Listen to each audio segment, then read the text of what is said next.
Hello, ipapakita ko sa inyo ngayon ang labas ng bahay ko. Itong bahay na ito ay katas abroad. Ayan.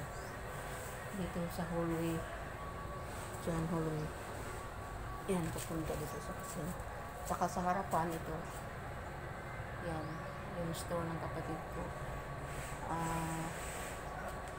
Sa susunod na vlog, ipapakita ko sa inyo kung anong laman, anong klaseng, anong uri ng tindahan nila, anong uri ng negosyo nila. Ito yung dirty kitchen. Kahapon nilinis ko to eh. Yan. Baka nung isang araw pa nakakabakante itong bahay kasi pinaparintahan ko to. Nilinis ko ulit kasi bala ko na namang parintahan. Ayan. Yung CR dito sa labas. Ayan. Tsaka dito kanina naglilinis ko dito yun. Ayan. Nilinis ko to.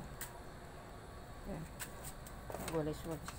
Dati kasi nung wala pa masyadong tao dito sa amin sa Basay, ano siya dito, mayroon akong piggery dito, 5 inahin tsaka patining. Kaya ngayon dumami na yung tao, hindi na pwede. Hanggang dyan yun. Hanggang dyan yun. Ayan. Yan dito.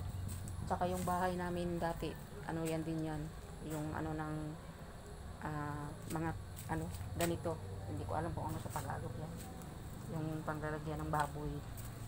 Yan yung nagbibenta dito dati, nagtanim sila ng alugbati. Yan, ito yung halaman.